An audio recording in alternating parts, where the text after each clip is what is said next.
Well, good evening, everyone. My name is Dr. Cameron Rybaugh. I'm the superintendent of Strongsville City Schools, and I'm thrilled to have you all here with us tonight as we share our annual State of the Schools address.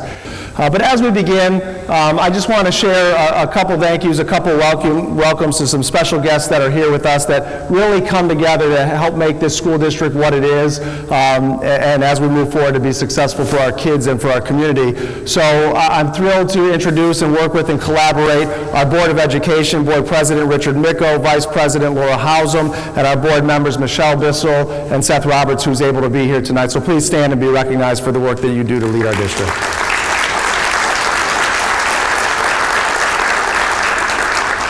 You know, as I was getting ready for tonight's presentation and going through the slides and thinking through of where we've been and what we're working on now and where we're going, you know, I was kind of overcome with the feeling of pride for what we're doing as a district and what we're building that's going to live on for generations to come of students. And I'm the guy that gets to stand up here and be proud and share with you all the great things that we're doing and the work that we're doing, but it's not done in isolation. And I've never been more proud to work with a team of individuals, of administrators, teachers, and staff that make our work a reality for our kids. So I know I have our treasurer, George Anagnostou, and he's a great partner and a great leader for the district. But at this time, I'd like every employee of the district that is here with me tonight that does this work each and every day to stand and be recognized for the efforts that you put into place. So please stand.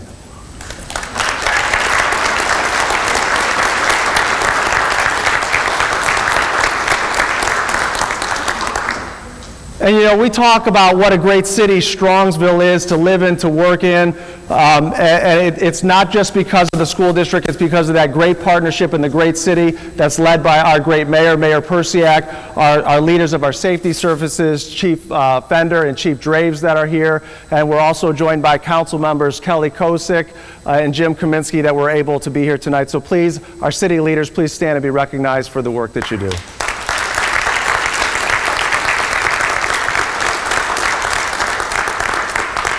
And finally, I know it's not on the list, but my wife, my mom, and my two boys decided to come and be a part of this tonight. And you know, in the job that I have and the work that we all do, we all make personal sacrifices to reach our professional goals for the betterment of our kids. And you don't do that in isolation. You have a support system around you. So I'd like to thank my mom, my wife, and Brady and Evan for all the support they give me.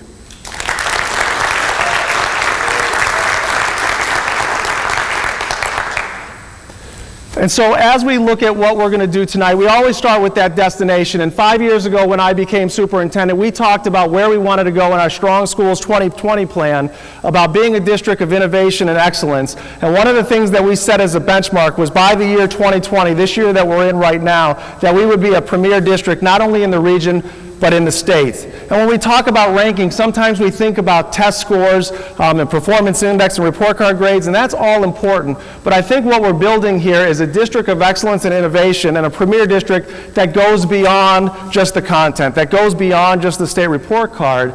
And that's what we're going to share with you this evening, is the work that we're doing to be premier and how we support the needs of every child, all of the child, no matter how they enter our school district. And as we look at our mission and we look at how we want to have premier resources and facilities and support and develop an outstanding staff and do that in collaboration with the community, I want to focus our attention tonight on what we're doing for all of our kids. And that's really where our focus is, and where we're working now is to ensure that all students not only succeed in school, not only succeed in getting that high school diploma, but that they're successful and prepared for life after high school.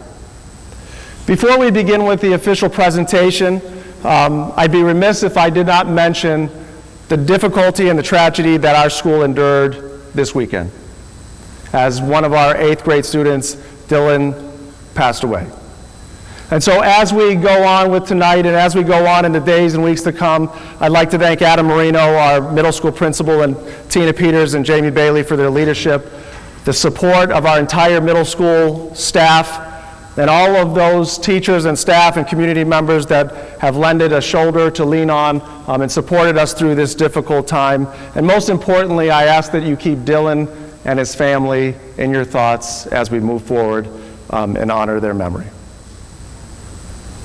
So as we move forward with the presentation today, we are putting a focus on our future. And we are going to look at, if we want to move forward, we've got to look at where we've been, where we're at now, and where we're going. So let's take a little look at where we've been and give an update on where we've been academically, as well as our financial outlook as a district. So when we take a look at our academic successes, a lot of people focus on or point to our state report card. And over the past handful of years, we've worked diligently to improve and enhance how we perform in terms of the state measures, because it's an important measure, but it's also one measure in a variety of data points that we use to measure success in our school district. So when you take a look at this report card, this state measurement that compares us against schools from all over the state of Ohio, one of the areas that they look at is how are students achieving? How are they performing on the tests that they have to take in third grade through high school? And so we've been working on making sure that kids have the skills necessary to perform at a level that's acceptable and exceeds expectations. And as you can see, from last year to this past year, we've increased that grade from a C to a B. Now, when you take a look at progress, what progress is measuring is, are we able to see growth in students? Are we able to get them from point A to B? No matter how they enter our doors, are they showing growth? And the state measures this in 5 different ways. And the highest grade you can get is an A. And Strongsville City Schools earned straight A's in every category for growth, whether it's for all students, whether it's for students with disabilities, whether it's for students that are performing in the lowest 20%, whether it's for gifted students. We are not only seeing high achievement, but we're seeing significant growth out of our students, so much that the state of Ohio recognized not only the district, but recognize Strongsville Middle School. And as you take a look, 608 school districts in the entire state of Ohio, we were one of 48 that received this recognition for the amount of growth we're seeing in our students. The other thing that we look at on the state report card is gap closing, meaning you may be able to be successful with all students, but what about student groups? What about student groups of students that speak English as a second language, or have a disability, or have different cultural or racial demographics? In every category that the state ranks, we got A's in every single category. Are we preparing our students with the skills necessary to graduate from high school? Again, we are seeing high levels of graduation and receiving A's on every graduation measure that's on the state report card. And so when we take a look at, these grades are wonderful, but what goes into those grades, there's a lot of hard work and dedication and focus that goes into that. And so what we look at as a school district is not how we just get kids to achieve or how we get kids to grow, but how are we doing that in a systemic way that's moving them forward. And here's a few that we wanted to highlight for you. We have worked with our staff diligently over the years to embed evidence-based practices. And so that doesn't only mean that we're aligning our curriculum, but it means how are we providing the curriculum once the students are in the classroom? How are we teaching it? How are we engaging our kids? And later on in the presentation, we'll show you what that looks like in action. But all students aren't going to get it the same way at the same time, and so how do we support them in their path and their progression to learning? We provide additional instructional supports for our kids, whether that be through Lexia implementation, which means systematic reading instruction and support for students that are struggling in reading, whether it be professional development to grow our staff to excel in their craft, or whether it be hiring coaches to support and guide literacy instruction in our district. The other thing that we do is we don't wait till the state tests come out to see how we're progressing and how we're doing. We have integrated internal assessments that give us information that are correlated to our state tests, and that information drives the work that we do each day. And finally, we need to look at time. We need to problem solve. So one of the things we realized in the previous years is that we did not have enough instructional time in English language arts and mathematics in our middle school schedule. And so we doubled that instructional time. We added throughout the district teacher-based teams where teachers have time to collaborate and discuss and have targeted intervention meetings, and because of that we've seen significant improvement in our students' performance on these tests. And so if you take a look at that, all that together, and sometimes we want to see where are we at in terms of the entire state. If you look at our performance on that state report card and rank us against all 608 districts, we rank 37th out of 608. That means our school district is performing in the top 6% of all school districts across the state of Ohio, which I think is something to celebrate.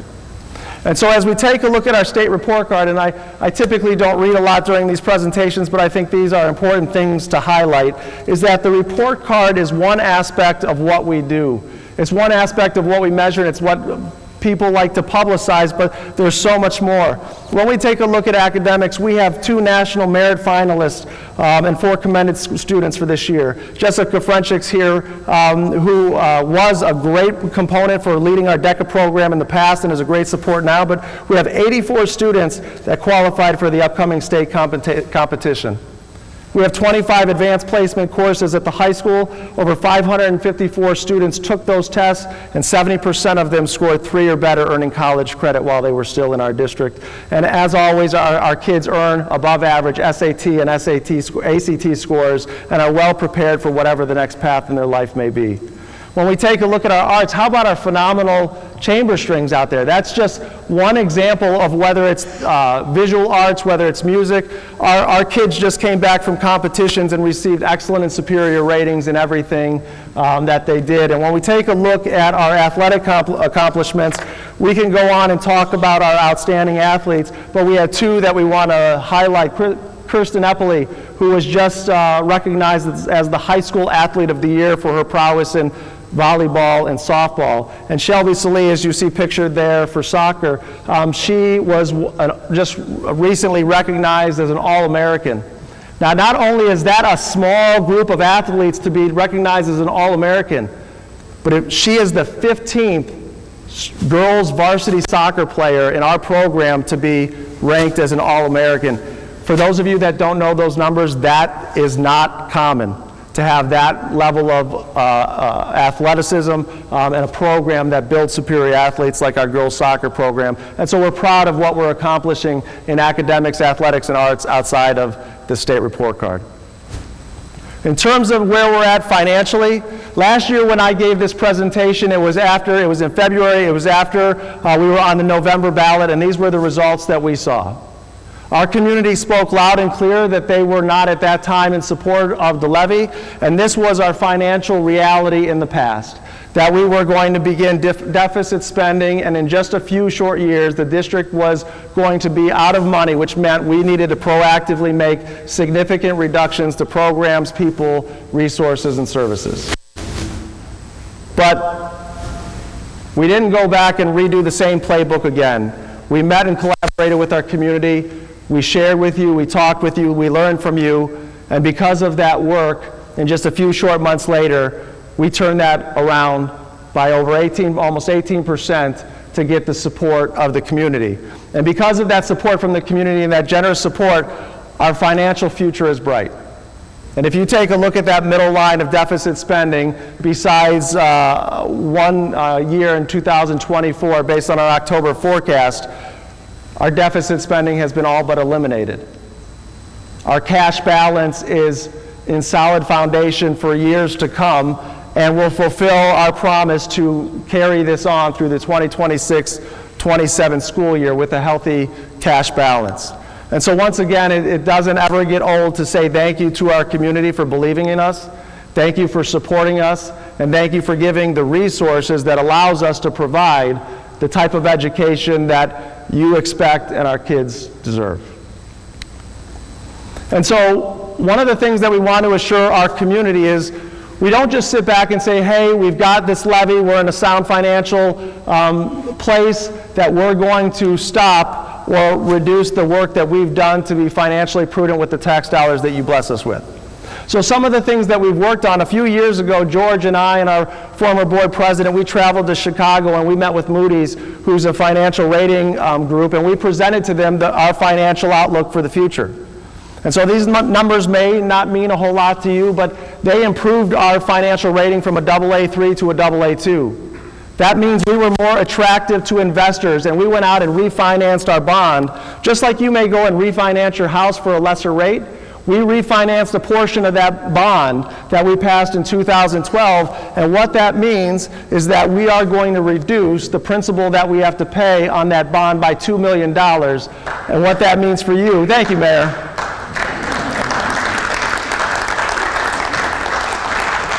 And what that means for the taxpayer is that is a direct savings to the taxpayers of Strongsville based on that savings that we were able to provide. The other thing that we did, and this is a credit to George and his team, George came in 5 years ago. As you can see, we were averaging $38,000 a year in investment return.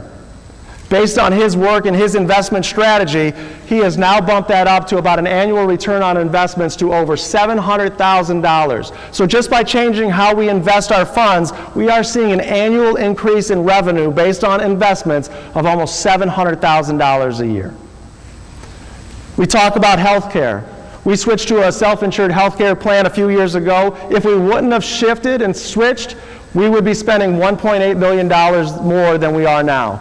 On an annual basis, we're saving $1.8 million in health care costs, and it just doesn't stop there. We went through this summer and said, what if we joined a consortium? What if we joined other similar school districts and put together all of our medical insurance costs? Could we save some money? And so we did that this summer. And we saved, as you can see here, approximately $300,000 for the district in one-time savings and $200,000 that we'll see in an annual savings.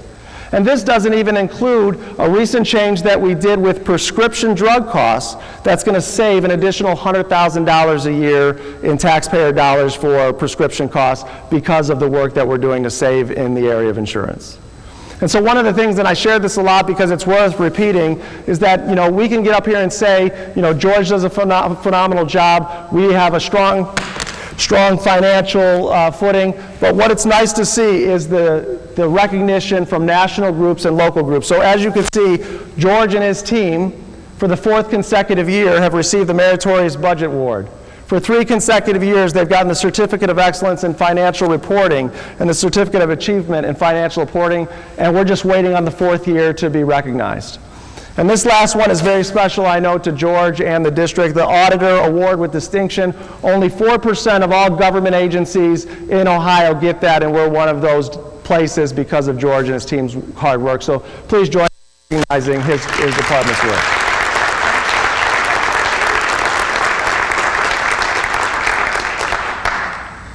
So as we take a look at where we've been with academics and finances, it's time to take a look at where we are now, some of the things that we're working on, problem solving, and delving into as we move throughout the 2019-20 school year.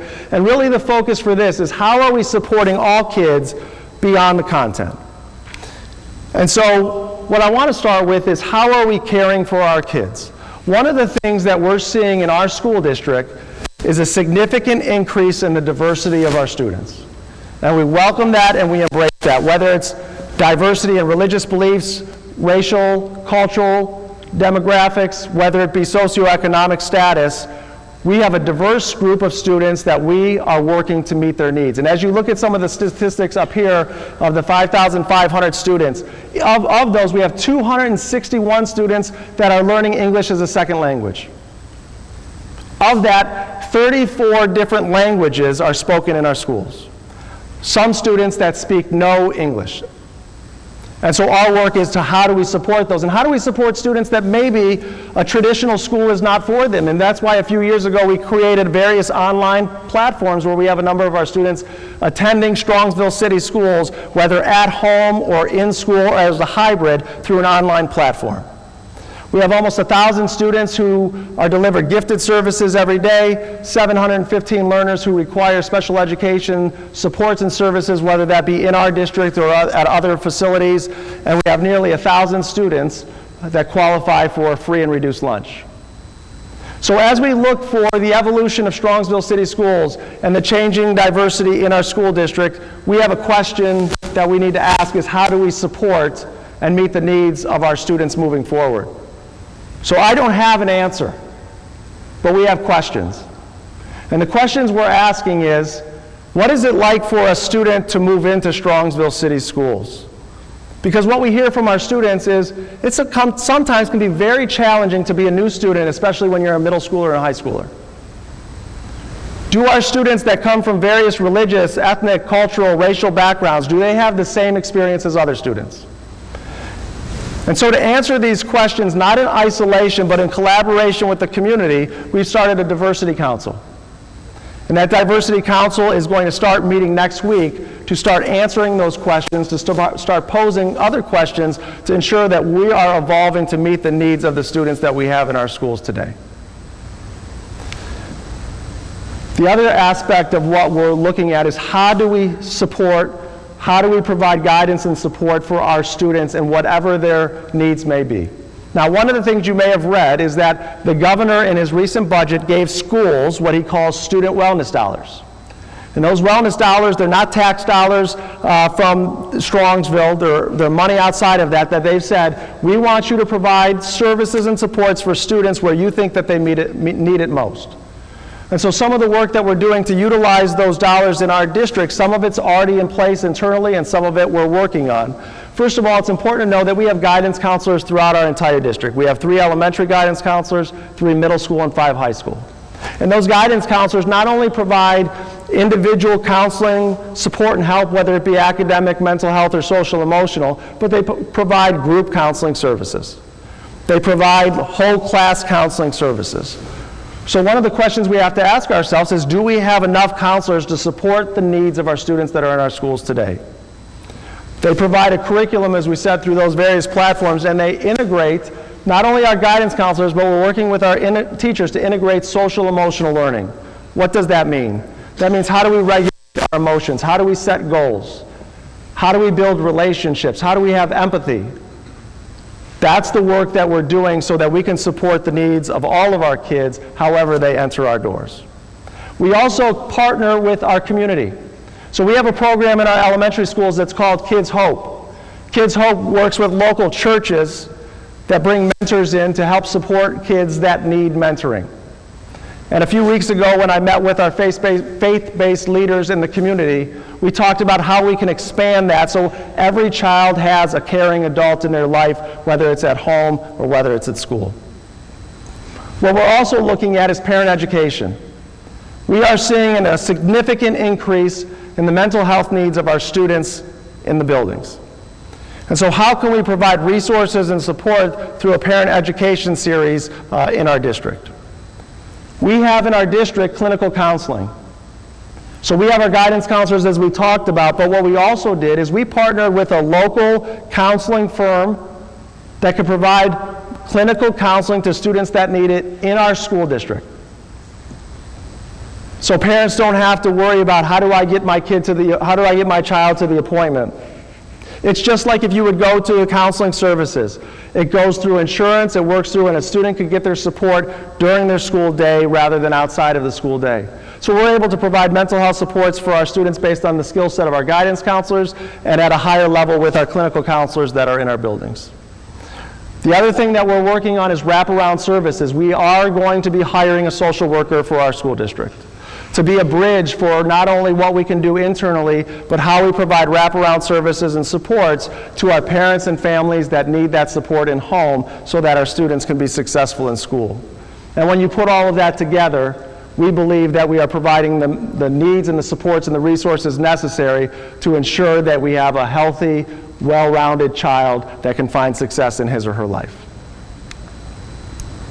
So when we move from caring about our kids to supporting our kids to be their best, I want to share with you a video that we put together that highlights some of the work that's going on in our district to make sure that kids are able to be the best in their areas of interest.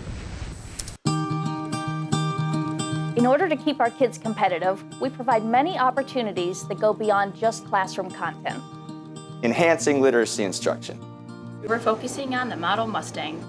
Namaste, assalamu alaikum. These are just some of the ways I have to say hello to my ELL students. I use project-based learning in my classroom.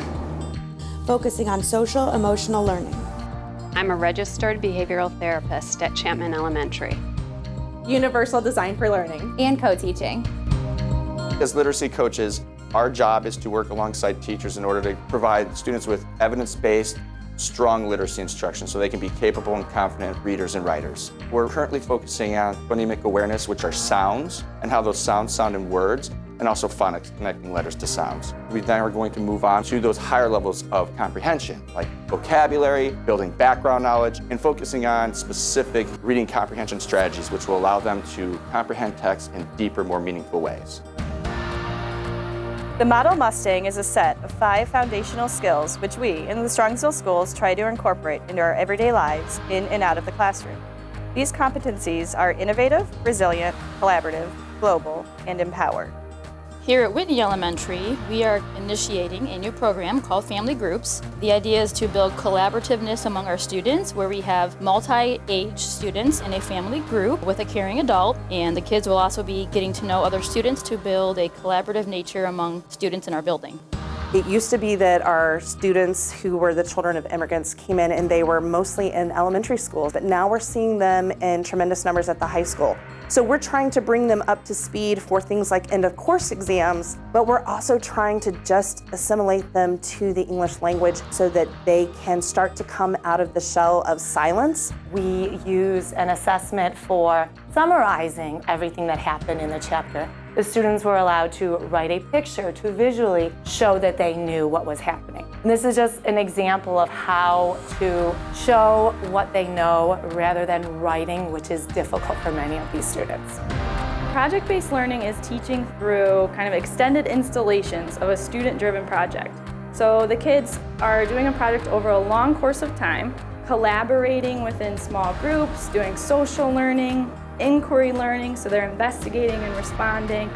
At the end of the project, there's a public product which they can show off their work, and the whole point of project-based learning is to learn collaboration while investigating a project and advancing their social skills as well as their expression.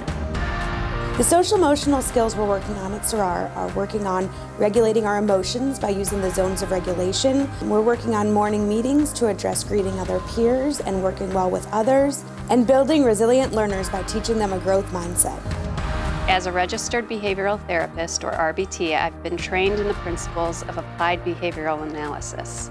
I use these principles to teach children with disabilities how to learn and communicate in their least restrictive environment. I love being an RBT because I feel like I make a huge difference in children's lives.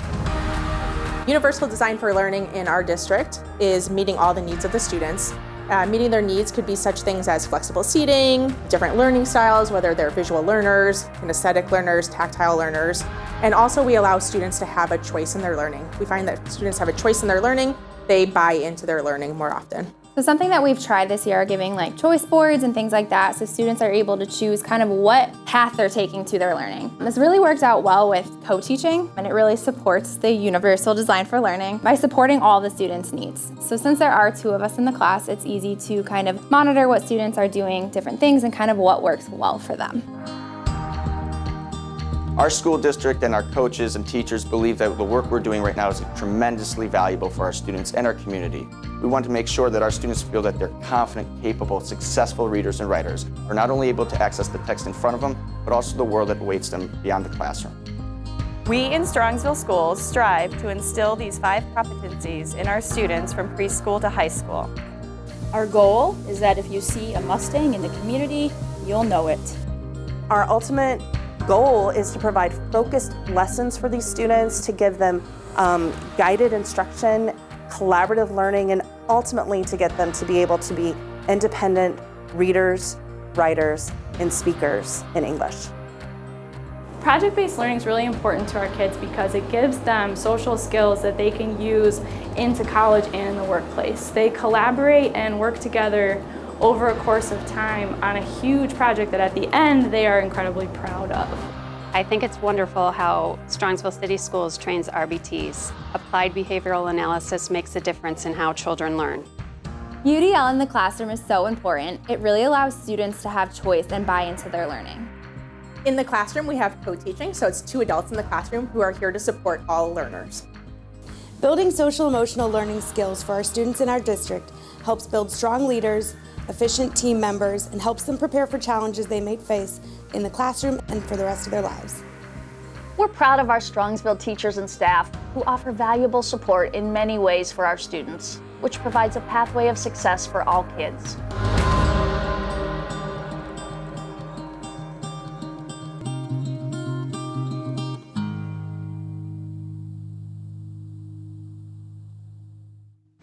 I know when I watch that video, I have so much pride for the work that we're doing in our school district. And it really does go beyond the content. It goes beyond social studies or math or art or PE, whatever it may be. It's about building better kids so that they could be successful in their life. And the other part that I'd be remiss if I didn't say is we didn't just have to pick and find one person that was doing this. When you look at project-based learning, not that it's in every classroom, but it's across the entire district. When you look at the supports we're providing through universally designed learning, that's throughout the district. The literacy support we're providing in our elementary grades and ELL supports, that's throughout our entire district. So I hope that we're building a district that you can be proud of, that we're providing for your kids in our community. At this time, if you have any questions, because I got a few more slides and then we'll get to questions. If you have any questions, just raise up your card and Dan or Andy will be around to collect those. But before we go on to questions, I wanted to talk about the last thing that we're doing to prepare our kids for life in school, and that's providing a pathway for all of our kids. And so one of the things that we really have reflected on and taken a look at is how are we preparing kids for their future versus our past? And so as we take a look at the future that our kids are going to enter, they are really moving into what's considered the conceptual age. That they're going to have to be thinkers and problem solvers and communicators and collaborators. And just learning how to do an isolated task or learn an isolated fact in the world of Google is no longer serving our students well.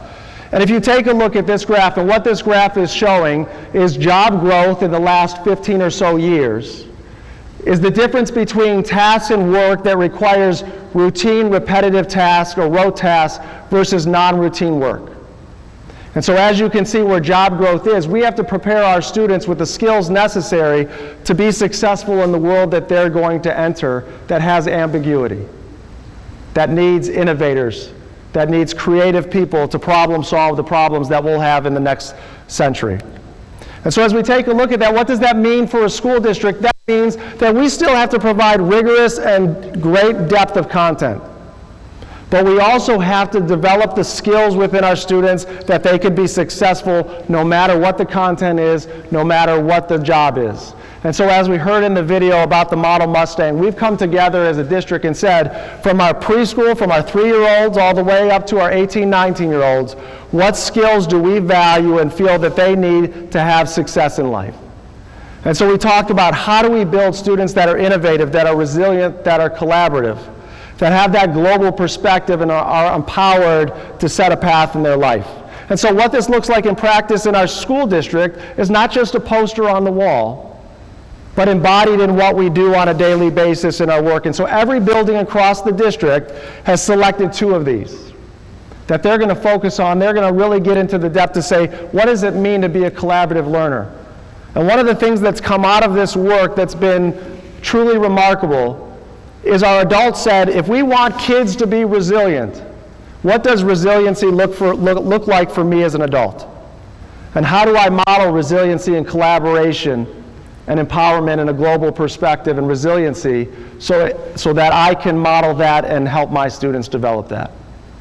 And so as we take a look at making sure that all kids have a pathway to success after high school, whether it be career or college or military, we found that we had a group that we think we can do a better job with.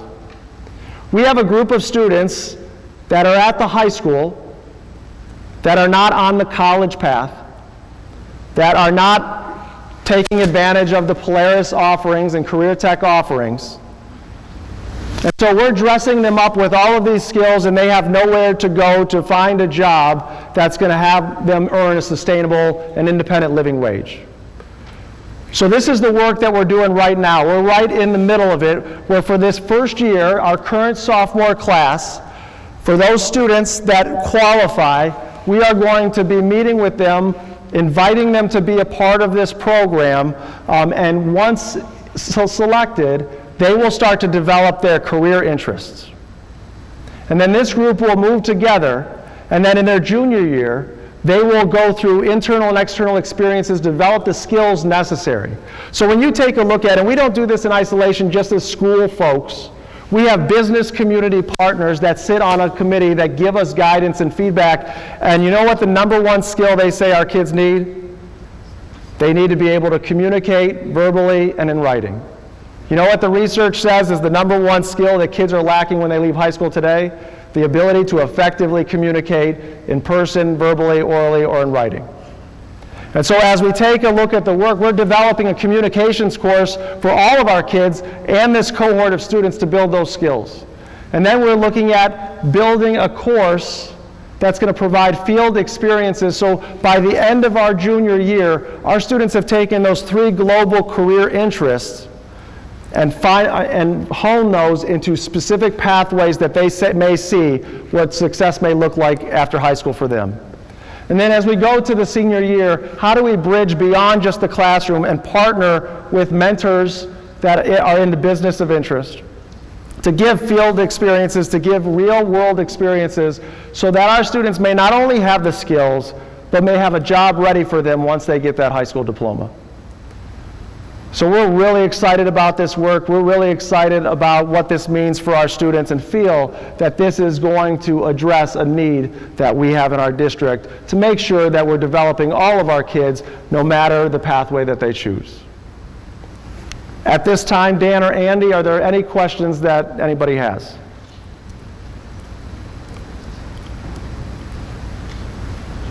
Yes, we have a few questions. Dr. Ryba, first, would lower student to teacher ratio benefit our schools? So any lower ratio will always benefit.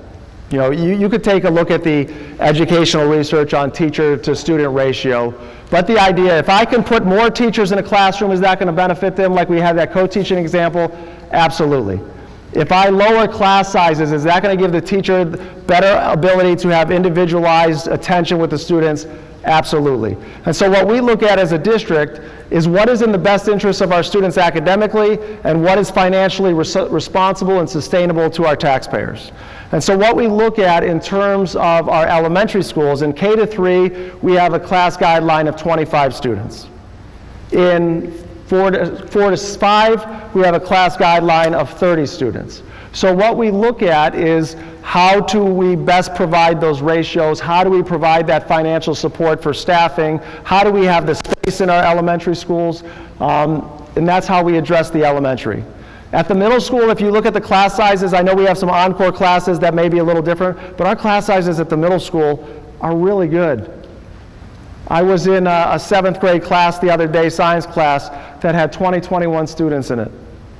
And I know it ebbs and flows between 6th grade. I'm looking at the middle school administration if they give me the no, Cameron, or yes, I'm doing okay.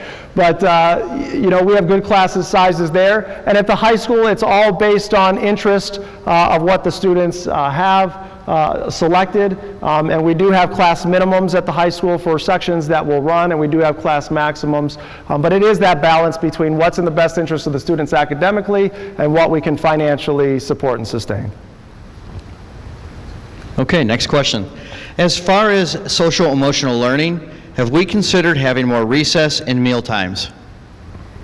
Recess and meal times? Yes, sir.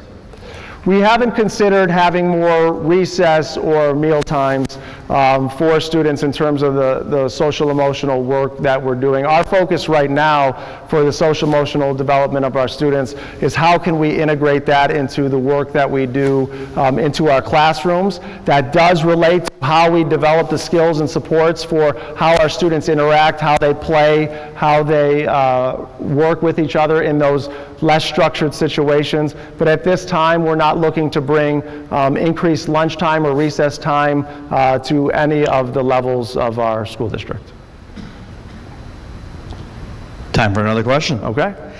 When can we expect UDL to reach Muraski Elementary? We have 0 flexible seating, for example.